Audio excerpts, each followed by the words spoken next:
All right, so we continue to tap into the 16 days of activism against women and child abuse here on the program. Students of the Leaders in Motion Academy are ending the year with an assignment for a course. The students are taking the skills they have learned throughout the year to participate in the 16 Days of Activism campaign by producing 16 films to highlight issues of gender-based violence.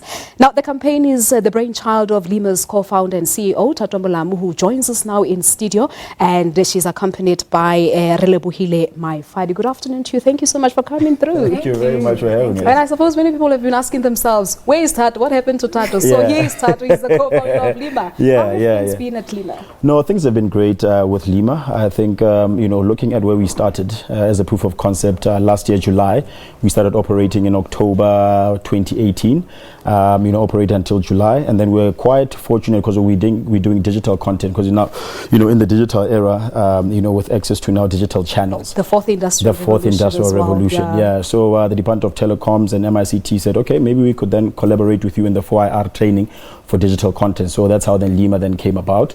Now we started with 30 kids. Now we have 100 students. And for this one, we want to achieve the thing of conscious content. That as a leader, from our academy, you should be aware of, how media itself has an impact in how people can perceive themselves, and it can also engage in content. So, one of the things that we then did this year, we said, maybe let's do something quite socially impactful. Yeah. And, we said, okay, guys, as the 100 students, pitch for 16 concepts, 16 different films, 16 different storylines, and then we then donated 16,000 rand, so they all had 1,000 rand each to produce a short film, and they did exceptionally well. So how was the journey? It must have been very difficult, wasn't it? No, actually it was quite fascinating because it has really taught us to do some proper research. More than anything, the mandate, us being fighting against the plight of gender-based violence, we kind of looked at a different perspective and seeing that we need to take care of the boy child, because these perpetrators were once young boys who were exposed to rather ill experiences that really transpired them to become the monsters that they are. So if we were to tackle the issue from the root and just work our way up there, then and I think that certainly has been an argument from many NGOs saying that there's been so much focus on the girl child and women, but a boy child and men are in a way sort of neglected by the government and the society. So your storyline, Senzenina. Senzenina, well, basically it tapped into the different realities that women go through on a daily basis. And if you see, mostly it's the youth. It's young boys. So that's why we are kind of shifting perspectives and looking into like solving these problems in a way that, because in so many times, so often, there's been many campaigns. We've been bringing awareness against gender-based violence. So, and the number, appalling to say the least, it has been increasing statistically. So we just want to solve this issue, and we're looking at it that, let's focus on the boy child and kind of, expose them to the necessary skill sets so that they can become better individuals at the end of the day.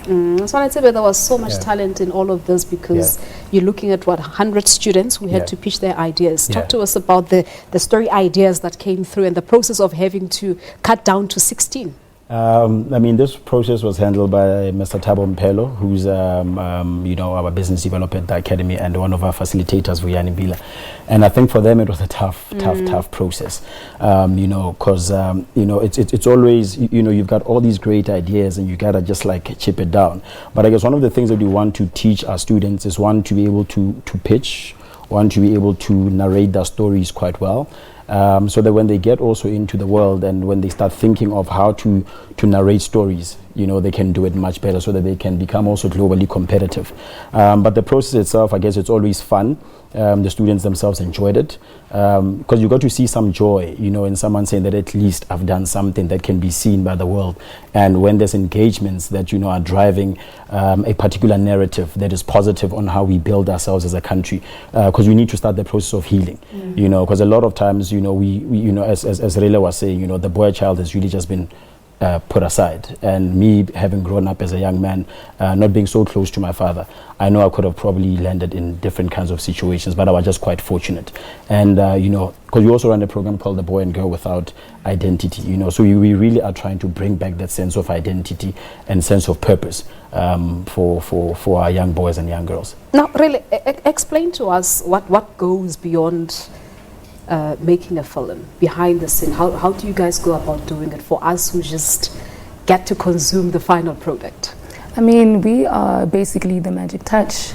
We are what... I love the confidence. Yes. I just love the confidence. No, like we tell our stories in a narrative, in a perspective where it's by us and it's for us. So the process is actually amazing because you learn about people, you learn about...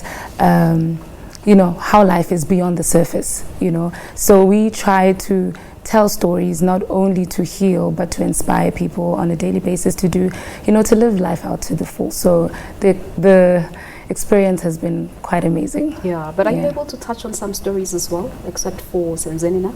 Oh, yes. Okay, tell us about those. We tell different types of stories. Yeah. I mean, I'm young, you know.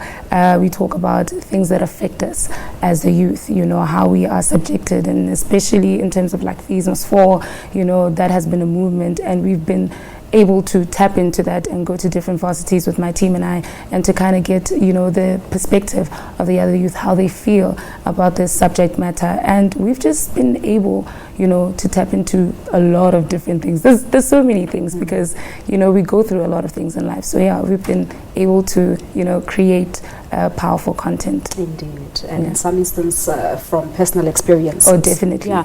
So Thato Tabaya, gender-based violence, obviously it's a crisis in South Africa, and I've had guests previously on the show who were basically saying that this is a societal problem that needs a societal approach. And the question really is, what contribution or what impact the arts, the arts industry or the film industry can have in perhaps reducing the levels of gender-based violence in South Africa?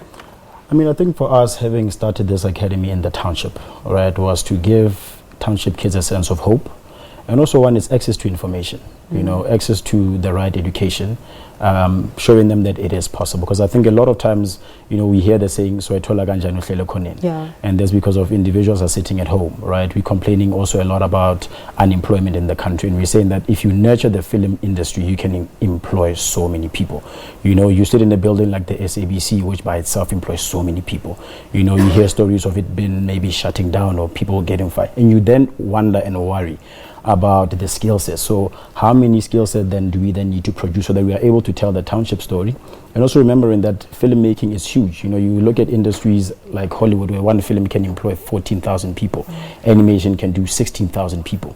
You know, so if then we were to nurture this industry, then we could then start tapping into solving that problem of giving people a sense of purpose, a sense of, you know, contribution to society. Because if you then exclude people, they're going to become frustrated. They're going to feel like Reduzimona, there's nothing else that we're doing. And with that is that we want to raise awareness, get the message out there, get people engaging. Once then they start to engage, then they can say these are then the solutions that we can then bring forward. And in return also create jobs right away. So if it's a film a day that's being released on social media. Yes. Where can we watch this short films? It's on the LiMA page on YouTube. So basically we bring out one film per day until there's 16 films. So today we just aired like the third one. So it's on our LiMA page on YouTube, so people can subscribe and see what we're doing. It would be interesting to see what you guys get up to. But thank you so much for coming through. LiMA's co-founder and CEO, Thato Molamu and Relebohile Maifadi, talking to us about this incredible. So that website again? LiMA Academy on LiMA YouTube. Academy LiMA Academy on YouTube.